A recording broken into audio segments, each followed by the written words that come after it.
even if you haven't been a die-hard Oilers fan your entire life. Mm-hmm. Because for me, I've dabbled. Of course, I love this team. I really do. Mm-hmm. Would I say that I've committed to every single game in years past? No.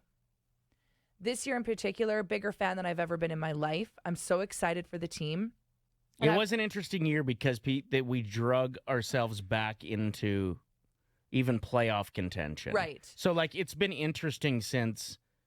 I mean, it's interesting when your team's losing, and the fact that they pulled themselves out of that. It's just been all year, this storyline. Yeah, and I think there was that personal connection that you and I had with Ben Stelter. Yeah. That also helped me to just believe that this team was so much more than just a hockey team. Yeah, it just means a lot more to people. So I'm curious if anyone else listening right now has weeped alone, just thinking about where we're at. It's Game 7 tonight of the Stanley Cup Final. We did it.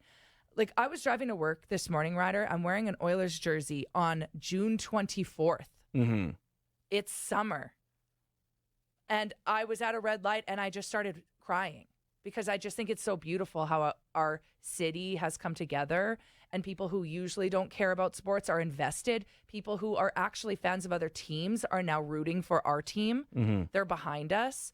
There was a Let's Go Oilers chant that broke out at a Kid Leroy concert in Montreal this weekend.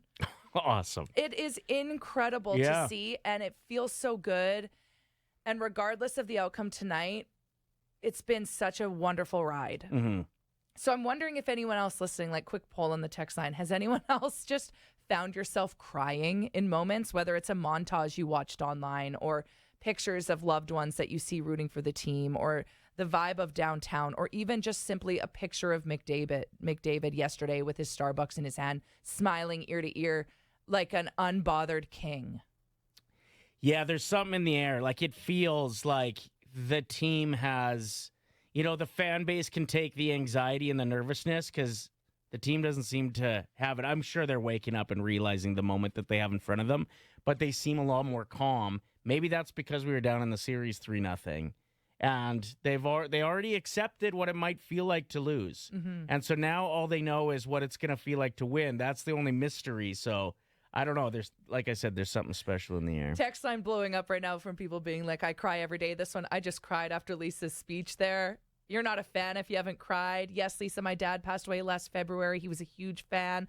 People are just constantly sobbing. And I don't know if the Oilers will ever know how special I think they get it in a sense, but they'll never really know. Yeah, they do, though. Yeah? Here's a clip. This was from, I believe it was after McDavid's rookie year, and him and Gretzky sat down together to just chat, and they recorded it, and this is part of the speech from Gretzky. The biggest difference about winning in Edmonton compared to bigger cities is that everybody, when you win, you've seen them every night, so you know that they're as excited about it as you are.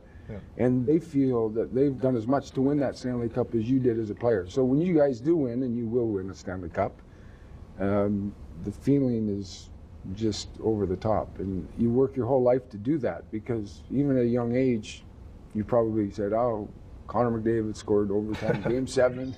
I got the winning goal. And if you lost, you said, okay, we're going to play again. And so you always won.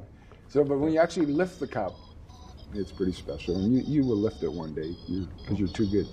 I love it, and there will be tears flowing regardless of what happens tonight. Mm-hmm.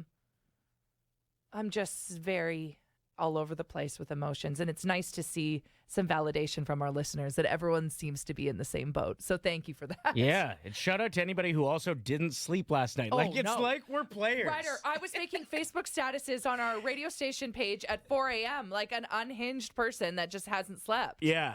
Because I truly didn't sleep.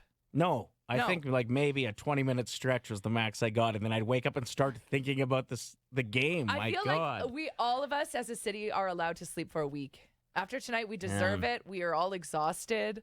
Well, I know we didn't take tomorrow off. No, but shout out to anyone that did. Yeah, We're a lot smarter and more proactive than the rest of us. But I want to be here for it. You know what I mean? Either way, I want to be here. Either way, life goes on. I had an opportunity to go to either Calgary or Edmonton 12 years ago. Okay. To work in radio. Yeah, I had 2 offers on the table. I knew I was going to take one of them. Yeah. And I was like, well, like this for this reason or this for this reason. I'd be closer to this person if I move here or. But at the end of the day, what was your reason? Like, the Oilers actually Oilers. were a huge part of my reason. I wanted to be here when we would win cups. And at the time, I thought that was going to be like Hall and Eberle that were the ones lifting it. And how about the fact that Nuge is still around? And that is so exciting. But also, now we can thank the Oilers for like our show existing. And there's such a great connection that we have with our listeners. And that's over a decade of memories and doing a morning show together. And I wouldn't be here if you chose a different city. Like, it's crazy what the Oilers have done for people. So we'd love to hear your personal connection. Like, sure. Why is it that much more special to you? Yeah, what takes it next level for you?